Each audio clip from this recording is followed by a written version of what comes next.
Salut et bienvenue dans les dossiers de Pierrot numéro 4. Après l'OM, après Arsenal, après l'équipe de France, cette fois-ci, je vais vous parler de ma longue histoire avec le Paris Saint-Germain, de supporter à journaliste au quotidien, à suiveur, à observateur, enfin voilà. Je suis un petit peu passé par tous les états. Avec ce club, mon histoire avec le PSG, elle a commencé en novembre 1977. Vous voyez que c'est pas d'hier. C'est un ami à moi, Eric Schwartz, que j'embrasse, qui m'avait invité au Parc des Princes, en tribune Auteuil, pour un PSG Bastia. C'est donc la première fois que j'allais au stade de ma vie. Ce match, ça a fait 3-3.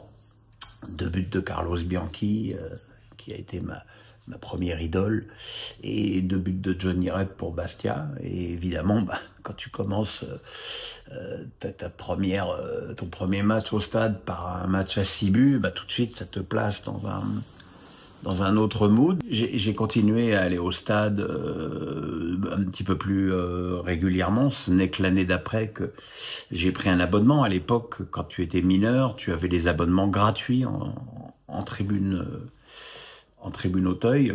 J'ai donc vécu le fameux PSG-OM qui était celui où Daniel Echter avait été radié du club. C'était Jean-Michel Larquet qui était l'entraîneur. Ce match, c'était un match étourdissant du PSG avec un Mustapha Daleb des grands jours. Le PSG avait battu Marseille 5-1. Et à la fin, il y avait eu un tour d'honneur. Echter avait été porté en triomphe par ses joueurs. Enfin, c'était un moment émouvant, sachant qu'à l'époque, un PSG-OM, c'était un match totalement banal et il n'y avait aucune rivalité spéciale entre les deux clubs. Donc voilà, j'ai commencé à aller régulièrement au Parc des Princes, à voir tous les ans Nancy, Lille et Brest venir gagner au Parc avec une régularité assez étonnante. Et le PSG était à l'époque un club folklorique. Je crois que j'ai mis pratiquement 80 ou 90 matchs pour voir un 0-0 au Parc des Princes. C'est ce que je disais à l'époque, c'est-à-dire que quand on allait voir un match du PSG, on savait qu'on allait voir des buts, on savait jamais tellement dans quel camp, mais on savait qu'on allait voir des buts. Et voilà, c'était une équipe qui était un peu à l'image de Francis Borrelli, qui était un président extravagant et flamboyant, et qui avait construit une équipe à son image, c'est-à-dire totalement folklorique. On se souvient de la saison où il avait acheté les 4 meilleurs buteurs de Ligue 1. Hein. Il avait déjà Rocheteau, il avait acheté Ali Lodzik, Bokandé, Xvereb.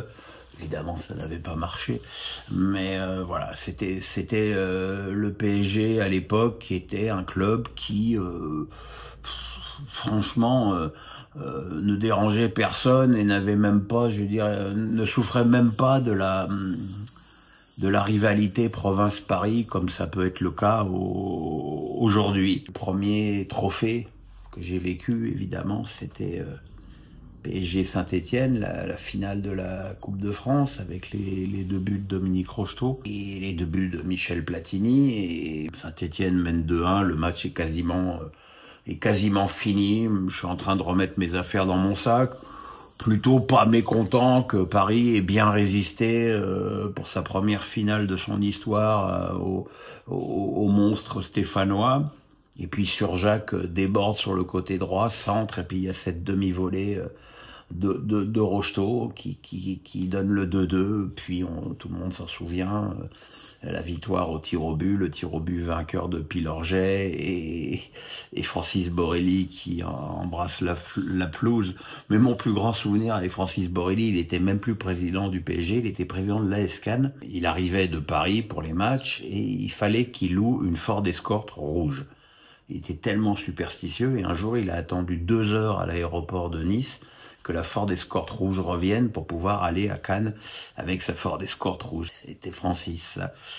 Il y a eu l'année d'après la 2e victoire en coupe du PSG contre Nantes, une finale là aussi rentrée dans l'histoire avec surtout effectivement le but exceptionnel de José Touré pour le FC Nantes, mais aussi le match magique de celui qui a été et qui restera l'idole de ma vie en termes de football, c'est Safet Suzic.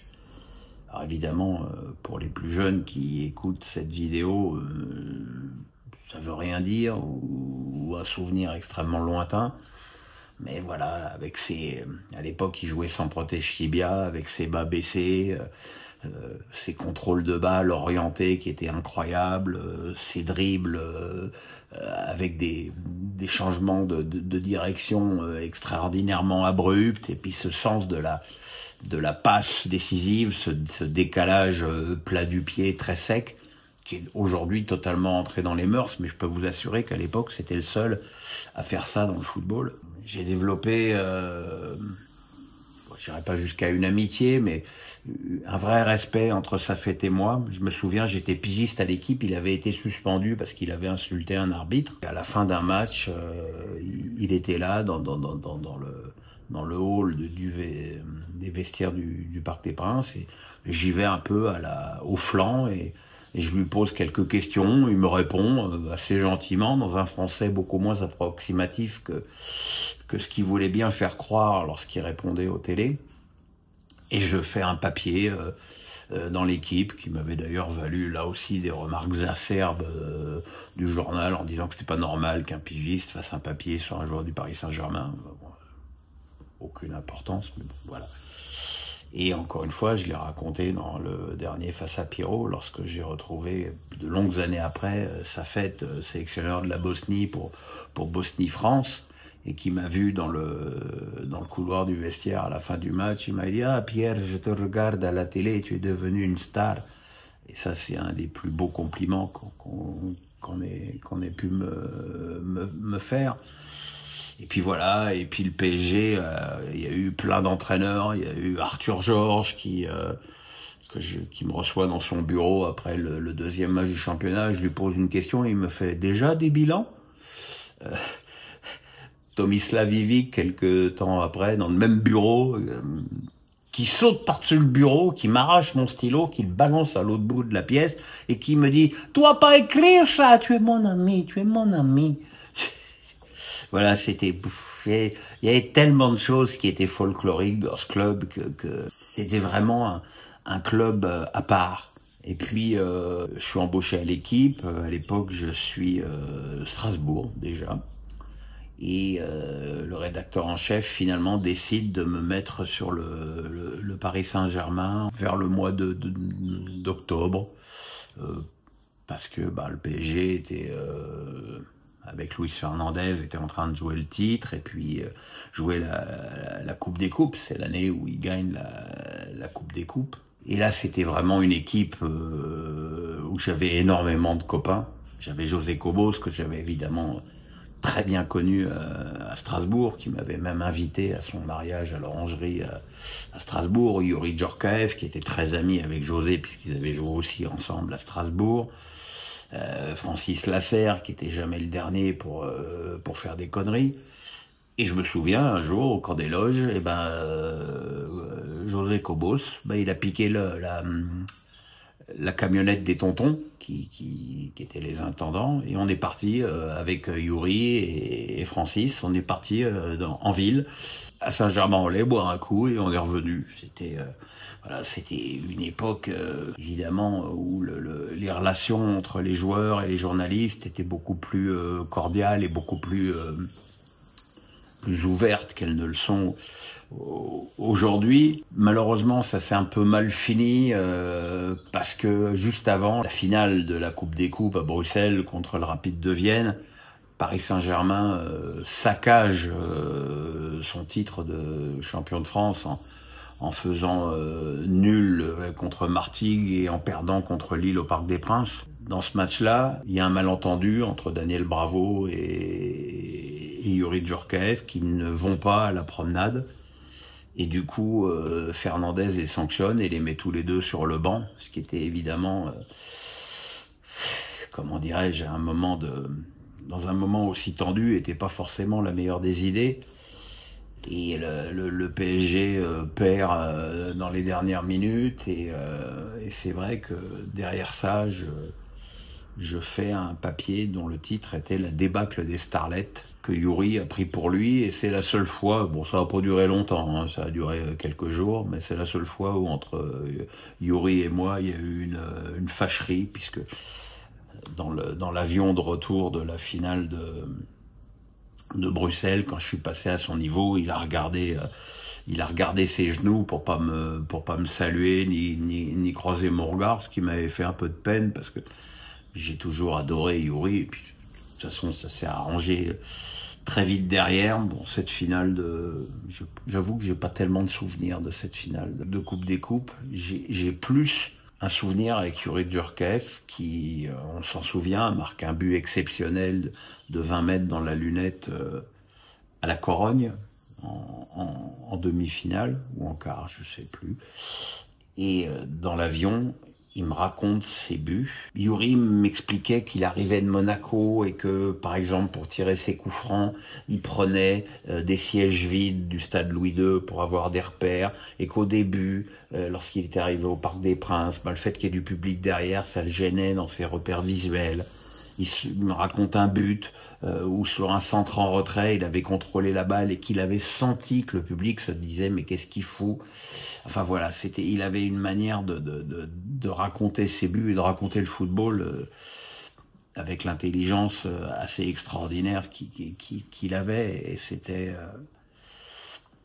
un moment exceptionnel, comme j'en ai vécu tant avec Youri en équipe de France aussi, et avec le PSG aussi. Derrière, le PSG a enrôlé David Ginola, qui avait signé à Paris après des moments rocambolesques à Brest, où Jean-Pierre Bernès s'était déplacé à Brest pour le faire signer à l'OM. Et François Evinec, n'arrivant pas à attraper Evinec, il était allé chez lui, Evinec l'avait vu arriver, s'était enfui à travers champs pour pas parler à Bernès. Du coup, c'est le PSG qui rafle la mise. Moi, j'avais déjà énormément sympathisé avec David à Brest. Il est arrivé au PSG et j'ai un souvenir évidemment assez ému avec David, c'est que son fils et le mien sont nés le même jour, quasiment, enfin je crois, le même jour, et que j'avais été fêter la naissance de mon enfant avec le sien à l'hôtel à Saint-Germain-en-Laye. C'est l'époque où je sortais beaucoup avec les joueurs. Alors, je sortais pas forcément avec eux, je les retrouvais avec eux. Hein. Je me suis quand même un jour retrouvé dans une boîte qui était extraordinairement à la mode à l'époque à Paris, qui s'appelait le Niels. J'étais avec José Cobos, et à côté de moi, il y avait Tom Cruise et Nicole Kidman qui venaient pour l'avant-première du film Horizon Lointain. Et évidemment, bon, il y avait beaucoup de gens qui venaient demander des autographes à Tom Cruise et à Nicole Kidman. Et puis à un moment donné, il y en a deux qui viennent demander un autographe à José. Et Tom Cruise, qui était à côté de moi, me tape sur la jambe et me dit « Mais c'est qui, lui ?» Alors je lui explique qui c'était. Bon, j'ai pas failli lui demander « Et vous faites quoi dans la vie ?» Mais bon, c'était pas loin. Et voilà, c'était une époque très, très souriante. C'est l'époque aussi de l'arrivée de Rai au PSG, où je devais l'interviewer. Ça faisait quoi, je sais pas, même pas 2 mois qu'il était à Paris. Et je lui demande s'il a besoin d'interprète. Il dit non, j'aimerais la faire en français. Et je lui dis alors, tu habites où? Et il me dit texto, il me dit j'habite à Croissy-sur-Seine. Je suis content, je commence à m'habituer au voisinage. Alors, tu te dis, wow, comment le mec il parle français. C'était effectivement, faut pas croire que tous les Brésiliens sont comme Neymar et ne parlent pas français. Enfin, Neymar parle pas français. Neymar faisait celui qui parlait pas français parce que ça l'arrangeait. Mais il se débrouillait quand même très très bien dans la vie de tous les jours. C'était l'époque aussi où je suivais le PSG en Coupe d'Europe. Et dans les déplacements, il y avait un match, le matin du match, qui était organisé entre les journalistes et le PSG, c'est-à-dire ses dirigeants, très souvent l'entraîneur, parfois même le joueur qui était 16e ou 17e, qui se retrouvait à jouer là à son grand bonheur. Le premier match que j'ai fait, c'était à Glasgow, avec Jean-Jacques Goldman.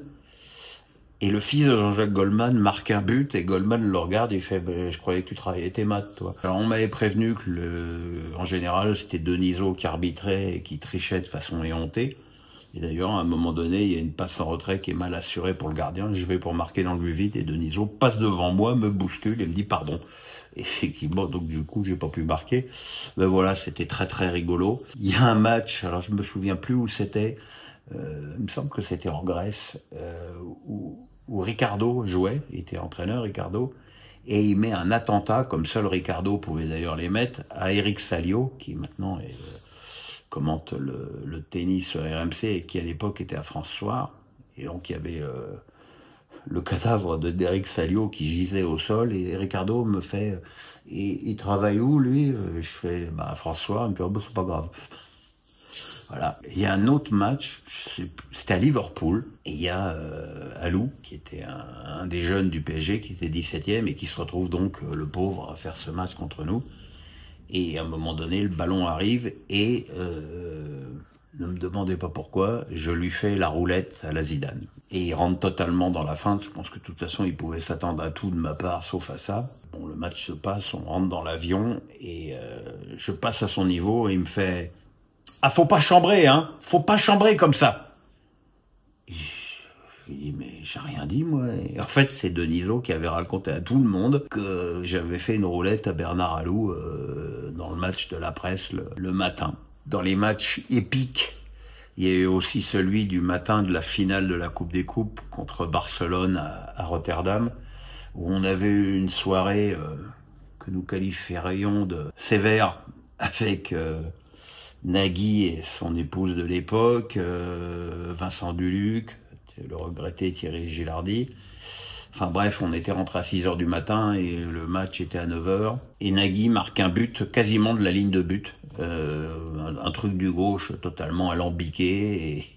Et Bernard Lama qui était là, il fait oh, moi j'ai été suspendu et puis lui il fait n'importe quoi et puis voilà, c'était une époque très décontractée par rapport évidemment à ce qu'est devenu le PSG aujourd'hui et aussi ce qu'est devenu le football d'ailleurs tout court, puisqu'il est de plus en plus impossible de voir les joueurs, de faire une petite interview comme ça en privé et tout. D'ailleurs, quand Ricardo est arrivé au PSG, j'avais fait un papier qui s'appelait Ricardo a tout compris, il avait calmé les états d'âme de Laurent Fournier. Et à l'époque, la mère de Laurent était très malade. Elle était même en train de partir. Fournier sort de l'entraînement et va coller son nez contre le moi. Il me fait « Alors j'ai des états d'âme, moi, connard ». Et là, ça a failli partir. Et puis ben, sa mère décède et je fais passer un mot de condoléance à l'attaché de presse. Et Laurent sort de nouveau là et il vient vers moi. Il me fait je pensais que tu étais un con, c'est moi qui suis un con. Et il m'a serré la main. Et voilà. Et c'est aussi des moments qui marquent. Du coup, je quitte le PSG pour faire d'autres choses, notamment suivre Bordeaux et Marseille, l'année où Bordeaux est champion avec Elie Baup, avec le match au Parc des Princes. Et on me rappelle pour suivre le PSG avec Gilles Verdez, à la suite du départ d'Anelka à Arsenal, et ça tombe au moment de la finale de la Super Coupe d'Europe contre la Juve, où le PSG perd 6-1 au Parc contre la Juve. Je reprends le PSG avec Gilles Verdez, avec évidemment des moments étonnants, notamment un match à Galatasaray, où l'ambiance au stade d'Ali Sami Yen était invraisemblable. Un bruit une heure avant, une heure et demie avant le coup d'envoi, pendant le match, et une heure après le coup. Franchement, le bruit, il te rendait fou, quoi. Et 2 ans après, le PSG revient à Galatasaray, cette fois-ci en Ligue des Champions. Et je préviens tout le monde, je dis, vous allez voir, l'ambiance, c'est incroyable. Et puis voilà, puis on arrive au match, et l'ambiance, elle est toute molle. Et je dis, je me demande à un journaliste, je comprends pas, il y a 2 ans, c'était l'enfer sur Terre. Et là, il se passe rien. Il me fait, oui, mais là, le ramadan est commencé depuis 3 semaines, les mecs sont cuits. Il y a le départ de Ginola, qui part en grande partie en raison d'incompatibilité d'humeur avec Luis Fernandez. Et on ne sait pas trop où va Ginola, et je ne sais plus comment j'arrive à savoir qu'il a un contact avec Newcastle. Et je me rappelle, c'était Dominique Rocheteau qui était son agent, et j'appelle Air France, et je me fais passer pour Dominique Rocheteau, et dit, écoutez, voilà, ça va. Je voudrais bien vérifier que ma secrétaire a réservé mon vol pour demain. Et effectivement, la nana d'Air France me dit, oui, monsieur Rocheteau, vous êtes bien confirmé sur le vol de demain. Donc je savais que Rocheteau allait à Newcastle le lendemain, donc je titre, Ginola fonce vers Newcastle. Et le lendemain matin, au moment où je prends effectivement l'avion pour Newcastle, le Parisien titre « Ginola fonce vers le Celtic ». Et là, je peux vous dire que dans ce genre de situation, pour vous, c'est toujours l'autre qui a raison. Vous vous dites « Merde, je me suis planté ». J'arrive à Newcastle, je vais directement au stade, et toute la journée, j'ai loupé Ginola de 45 minutes. J'ai été au stade, ça faisait 45 minutes qu'il était parti à la visite médicale. J'étais au centre médical, ça faisait 45 minutes qu'il était parti au restaurant. J'ai été au restaurant, ça faisait 45 minutes qu'il était parti. Et là, je me suis dit, bon, tant pis, je retourne à l'aéroport et je l'attends pour reprendre l'avion avec lui pour Paris. Effectivement, ça loupe pas, il arrive, extrêmement étonné de me voir. On monte dans l'avion, je vais le voir dans l'avion, et je sentais bien qu'il voulait pas parler, et du coup je parle avec lui, mais je prends pas de notes pour pas le bloquer. Il me montre le maillot le petit maillot de bébé pour Andrea que le club lui avait fait floquer. Et j'ai dicté une interview à une sténo à Heathrow, puisqu'évidemment il y avait une escale pour le vol de retour. Donc c'était quand même Ginola Newcastle, c'est un des bons coups transferts de ma carrière, qui a compensé pas mal de merde que j'ai pu faire, comme J2 à Barcelone. Et encore, J2 à Barcelone, c'est le joueur qui me l'avait dit.